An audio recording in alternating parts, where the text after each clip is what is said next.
Hey, welcome back to the show. Thanks for tuning in here. It's definitely a warm afternoon here out in the middle of the desert. So, hopefully, you got a nice cold drink, iced tea or something. All right. So, we're going to talk a little bit about some stuff. I told you we were talking about it last time on when we were talking about prototypes and stuff that we were working on. And of course, some stuff I mentioned, and I mentioned about 9mm 1911s and stuff. So we'll get into that. But I want to go through and read some of your guys, some of your folks' comments and all that. So I do want to talk about that. So we get through that. My buddy Joe here, Commando is a great movie. The most iconic scene for me is when Arnold rips out the seat of Radon Chong's Alpine Sunbeam. Speaking of that scene, if you watch it, it's funny because, he does that because he wants to sit lower in the car. Now, I get it. Arnold's a pretty big dude, especially back in his prime. Especially during the 80s. I mean, I think, he was definitely, I think his height was at his peak and, of course, his physique and everything. So, and as we know, he kind of shrink throughout age, I used to, back in the island, my uncle, I used to go over to his house and I used to go up to him and, walk over and say, "Hey, Uncle, what you doing? What you up to?" That's what I used to say to him. "What you up to?" And he'd look at me and he goes, about 5'6". Used to be about 5'8", but, gravity and stuff, you'll find that out in life. He used to tell me. He's such a funny guy. But anyway, so it's kind of funny, he rips that seat out in her car to sit lower in the car, and watch carefully. If you watch a scene, they're driving away, and he's not really. I mean, there's many scenes where at first, like, it looks like he's sitting a little lower, but then there's other scenes where it's like he's just sitting in the car like normal, like he's not discreet at all. I mean, you see little Ray Don Chong in there, and then you just see this like gorilla next to her. It's just like, my God. So the whole point of him sitting lower is, and the funny thing is, there is a scene initially when he gets in there, he is sitting lower. You can tell, like, whatever he did, by ripping that seat out, he accomplished somewhat of what he was going for. But then, like, immediately a couple seconds after, he's just like, of course, classic movie flaws, as we all love them. It's kind of like if you watch the movie Cobra with Sylvester Stallone, watch the grips. In the whole first half of the movie, the grips change throughout the movie if you watch it carefully. Of course, the iconic look is that cartoony cobra head with its fangs showing and everything. But then if you watch him, like when he first pulls up in that that awesome 50 as his license plate says. But watch him when he gets out and he's walking up to the thing. It's just it looks like the snake off of that. It just looks like a coiled snake on there. And then when he's cleaning the thing, when he goes and gets frozen pizza out of the freezer and just cuts it with scissors and eating little squares, and then takes a cleaning kit out of an egg carton, when he's doing all that, they show a close up of him holding the thing. Mind you, he's wearing black leather gloves for this whole thing, and you can see the snake is on it. It's like, it's different, so it's kind of interesting. But that's one of many flaws in that great movie. But that's the cool thing about Commando, is that it was not meant to be serious. It knew it was over the top. It knew it was silly, and but it's a good childhood memory for me for sure. Watching that many times. My father had it on videotape that he probably taped off of HBO, I believe. So, all right, moving on. The Crazy Scotsman. Let's see. I always enjoy counting the bodies in Commando, getting a different number every time. Nothing like good Charles Bronson movie. Iconic for sure. Charles Bronson. I'm a huge Bronson film guy. I love Bronson's movies, and he unleashed quite a few really just classic '80s just action movies. You're gonna go see it because you got a good bag of popcorn and and a beverage, and you're just gonna laugh and have a good time. And we're talking like everything from like Murphy's Law, Mr. Majestic, all those ones that he started doing. Congetti Forbidden Subjects is one of the that was like his last. I think that was his last like real like that was his like last cop movie that he did. I think his final one came, his final real like I guess major release was Death Wish 5. I think it was Death Wish 5: Faces of Death. And that was kind of his last real big thing. I don't know if he did the Family of Cops after that, which was that weird TV show, which was, if I recall right, when I saw it, it wasn't that good. But Congetti was made in, I believe, like 1989, and that movie, there is so much scenes in it that is just great. One of the scenes that I like in that one is when he meets up with that guy that's running all the he's trafficking these girls and stuff like that in it, and he meets up with him, gets in the car, he's got the gun to him, and it's this he's like a typical bad guy. You've seen him in a lot. I first saw him in Crocodile Dundee 2. I think his name is Juan Fernandez. I want to say, I think that's his name, but he's in it, and he. Of course, Bronson's, holding him up, or, basically kind of like doing the Dirty Harry thing on him. And so the guy takes his watch off. He goes, "Here," he goes, "have this watch. Look at it. It's really nice. It's worth, X amount of money." And he's basically trying to bribe Charles Bronson. Well, anybody knows you don't bribe Bronson. And so he shoves it down his throat, makes him swallow it. And he says something like, "I'm going to die." He goes, "No, you're not going to die, but you will have to stick your head between your legs to tell the time." Just, great stuff. But that one's a pretty good one. 10 to Midnight is another, there's some unsettling things about that movie, 10 to Midnight, and if you haven't seen it, I guess you'll figure it out for yourself when you see it, if you do want to see it. If you have seen it, you might know what I'm talking about. So very, very strange concept for a movie. Okay, it's almost like it's a little opposite of what you would normally go for but okay. Kind of like Nightmare on Elm Street 2. What's going on there? So anyway, moving on. Jeffrey Richardson has asked a question about how he can. I guess you're talking about the grips, and so I did respond to you, Jeffrey. I guess you didn't respond back, so we'll leave it at that. But before we EB Saint, before we get to the comments and reading on your stuff, I'd like to go through and actually look at some of these releases that I've kind of noticed that were kind of popping out and coming around, which is really neat to see these. And prices and stuff, of course, the prices are getting a little crazy out there. But let's see. I was looking up the. I have this movie, and I bought it a long time ago, and I don't even remember. I haven't seen it for a while. I'll probably just throw it on today and actually give it a view. It's called "I Drink Your Blood."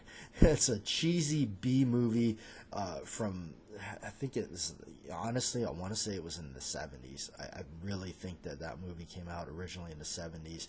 It's a Grindhouse releasing of the DVD Blu-ray. The one I have is a DVD variant of it. Looks like they got a Blu-ray out. It's got two. It's a big special edition, deluxe, uncensored director's cut. You know, graphic and frightening. Says the New York Times, for whatever that's worth. So there, but it's, you know, it's $30, and I don't remember much about it. But over here on the bottom of the page, and we're on Amazon.com looking at this stuff, and you know, over on the bottom of the page, there's some other ones that I remember. One of them is Pieces. That's got Christopher George in it. That guy, you know, of course, if you're like me and you're a big John Wayne fan, El Dorado, he's Nelson McLeod with the big scar on his eye. Yep.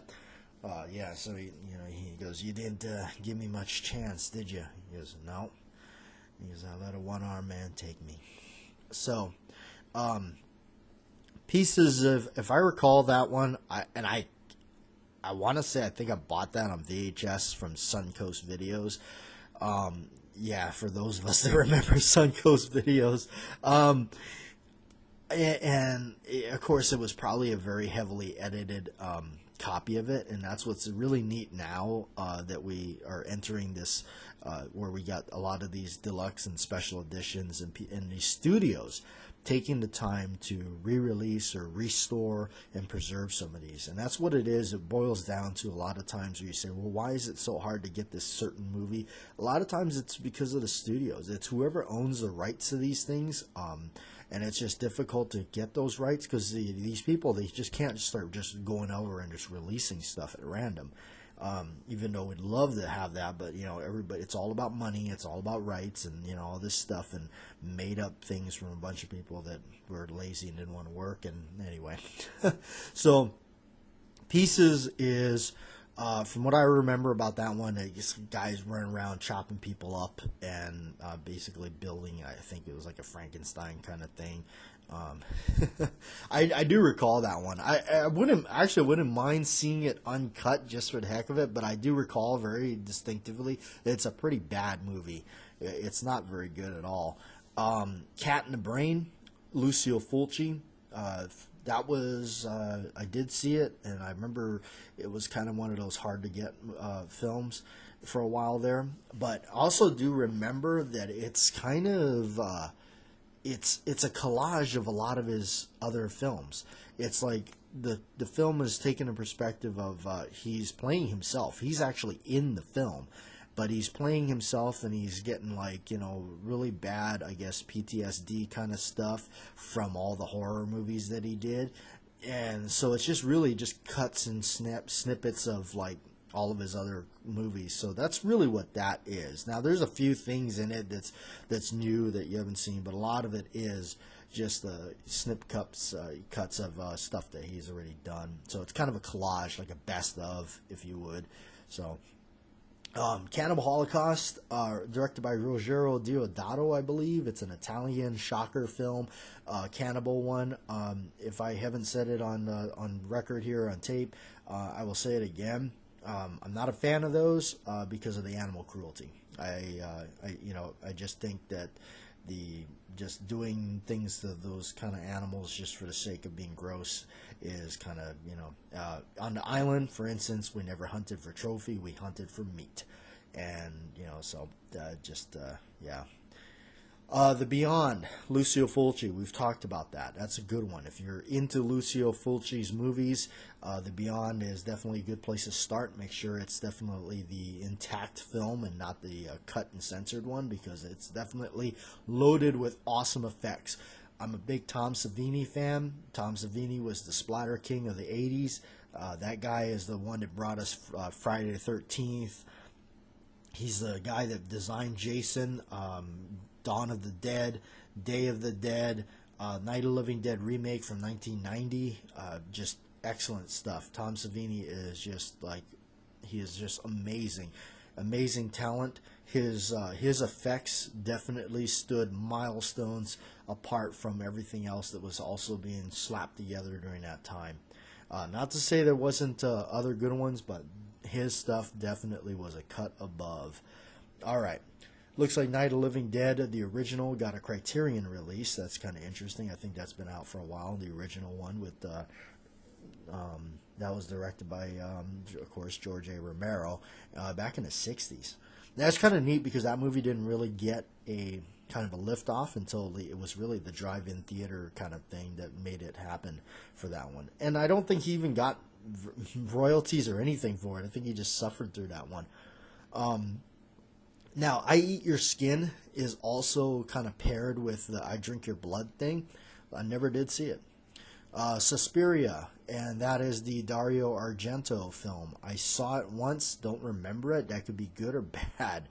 The Blood Trilogy with that's directed by Herschel Gordon Lewis. In a lot of ways, people refer to Herschel Gordon Lewis's stuff as the guy that first started the whole gory stuff. And I think his movies spawned all the way to the 60s when we're talking about the gore films in particular, like 2000 Maniacs, Blood Feast, Color Me Blood Red, those ones. Totally cheesy acting, but what obviously what sets it apart, what makes everybody remember it, is the gory aspect of it. Which, you know, by today's standards, is obviously nothing. But it also just looks like they went through the hardware store and bought gallons of red paint, and that's what they were using. I feel bad if that's really actually what they did. Looks like Brain Dead, aka Dead Alive, the Peter Jackson film. Yes, we're talking about the same Peter Jackson that has done all those recent big budget movies. Back in the day, he used to make really entertaining, gore-splattered kind of zombie movies, if you will. Dead Alive is definitely one of the, as it's, I guess, promoted as the goriest fright film ever made. And it's probably really close up there. It really is. From start to finish, that movie pulls no punches. It's just a gory blood fest through the whole thing. It's an absolutely good time. Unfortunately, it's out of print for now. Hopefully, we'll get a nice, proper release on it. Looks like this one is a non-USA. It's a PAL release, imported Spanish. Don't know how that would pan out, but I have an old not a VHS, a DVD copy of it, and I'll stick with that until we release something better. Zombie by Lucio Fulci. Again, that's kind of another zombie Italian film that they did. Good stuff. You know, it's it kind of stands above the rest of the Italian horror zombie kind of stuff. There is a new 4K box set release of Dawn of the Dead. Dawn of the Dead seems to be one of those films that keeps it's right up there with Phantasm, the Phantasm series. But although right now the Phantasm series does have a separate release, of course there's some box sets that came out, 2 different ones. Of course they're like beyond out of print. They're just like the price for them is just not worth it. But Phantasm 2 seems to be on the hard-to-find list again. I'm sick and tired of that happening. It's something with the studio with that again. So, there we go. And we kind of just looked through some of these, like Switchblade Sisters, another cult film that looks like it's come out again with something. I remember seeing it some years back. You know, it's all right. It's not bad. Anyway, I just kind of wanted to kind of roll through some of these because I saw them as I was looking up the I Drink Your Blood movie. All right. So those of you that are still here, hanging out with the show here, we're going to go ahead and look at Evie Saint's comment here, and we have some stuff some news to share with y'all. It says, "Cool, can't wait to see them." Referring to the Grips, assuming there's a Wilson Combat video with Hackathorn and Ayub. I know I don't ever can't pronounce his name, but 2 masters you got there. I mean, when it comes to the handgun world, but you know, as you guys know, I'm not into the tactical thing. I for me the whole romance with a lot of that stuff is simply just the films. I just, you know, it's just the films. But, you know, I do enjoy the shooting sports. It's fun to shoot, but, you know, it's mainly, it's just, I love the old school stuff from the old films, and that's about it.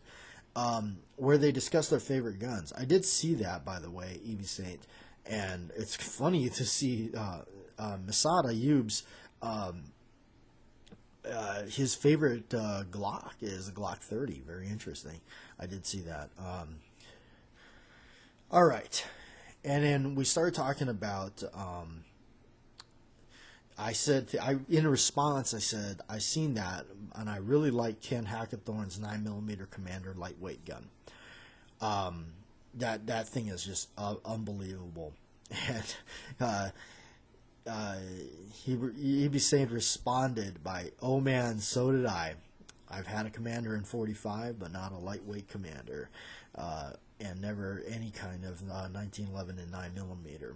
But it really does have me thinking about one. Now, for years, I turned my nose at him. I said, no, that's just not, how could you take this iconic pistol and do that to it?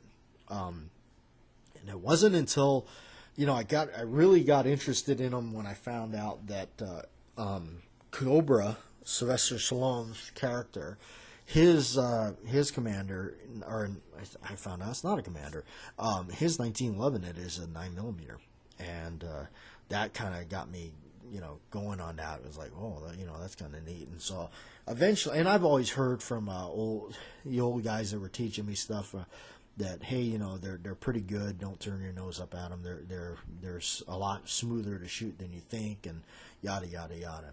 And it wasn't until I came across a deal and I had purchased a Colt Commander, all steel. I guess you would say it's a combat commander in 9mm.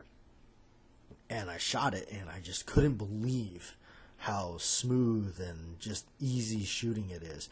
And I've always said, even though I love 1911s, the mistress has always been a Browning High Power. I love that pistol. The Browning High Power is definitely up there on my list. That thing is just amazing. And so when I tried this 9mm Commander, 9mm, it's very much like a high power in ways, but it's a 1911. So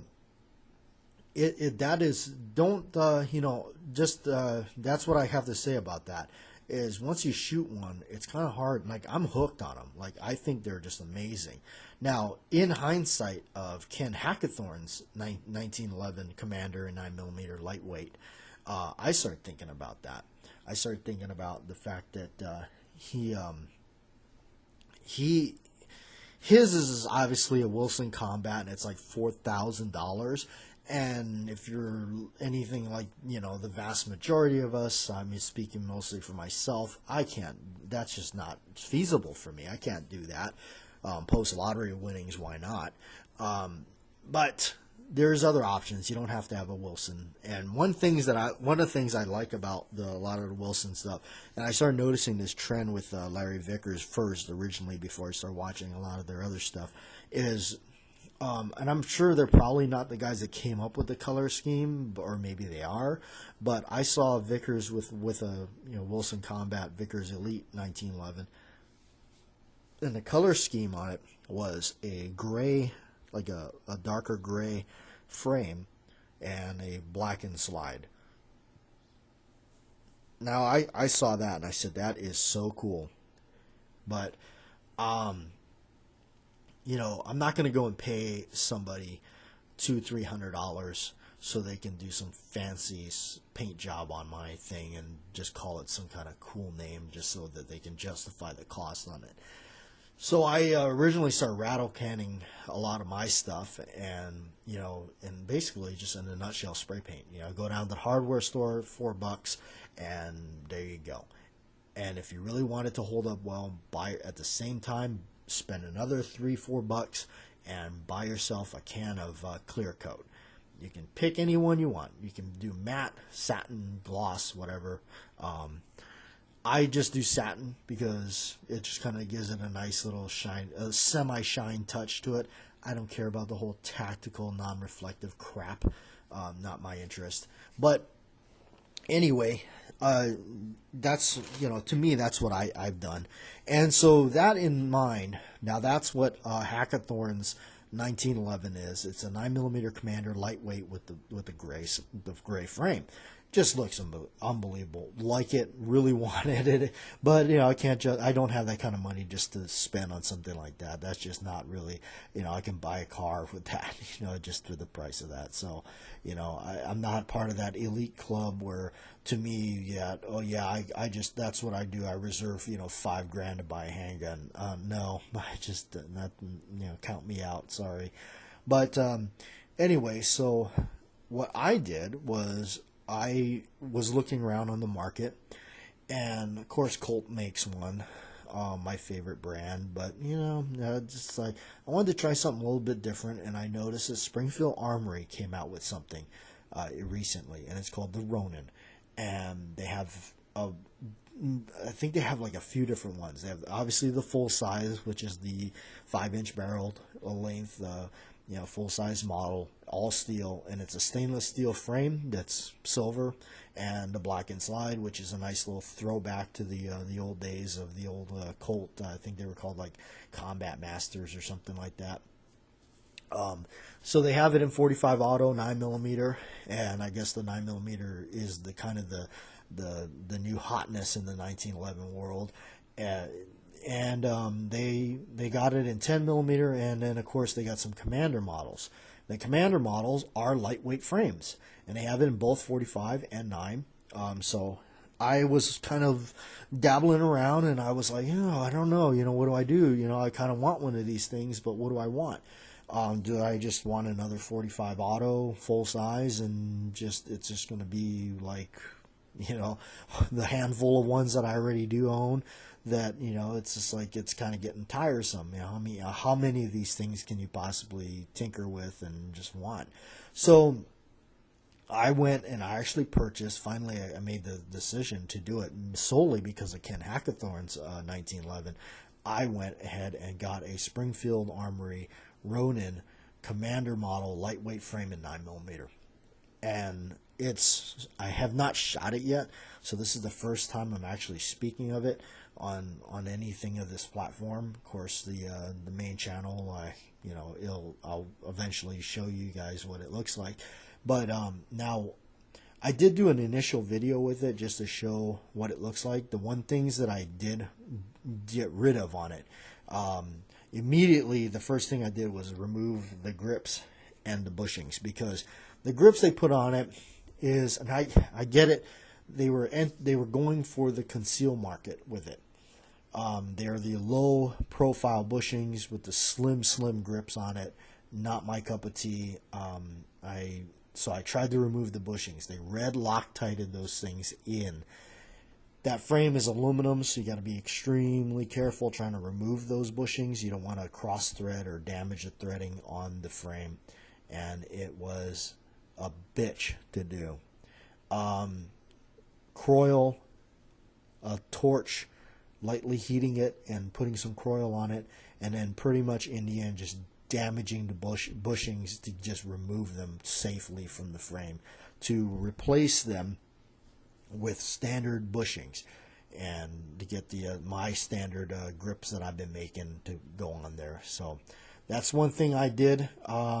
One other thing that I would do, if the lightweightness is kind of a concern to you and you want it as light as possible, one of the things that you could do, which I might do, I'm probably going to do, is replace the mainspring housing with a polymer or aluminum mainspring housing.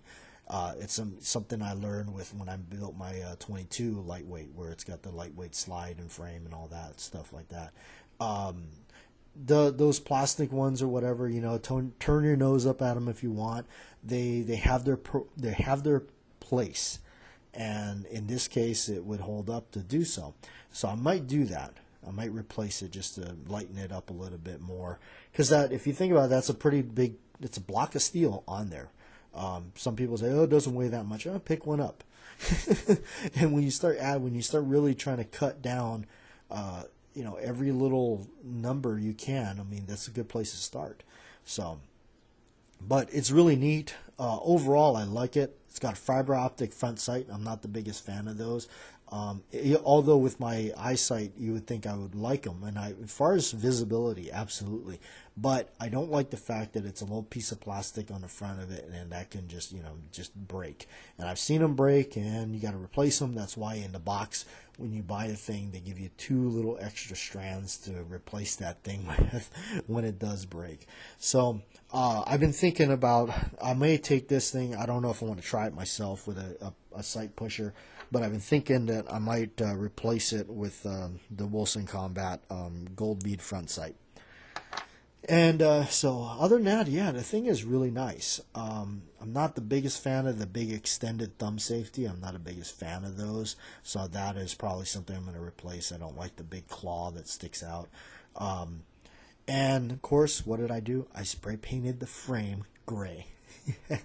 So I kind of wanted to take after Ken Hackathorn's 1911 there. So on a budget that I can afford.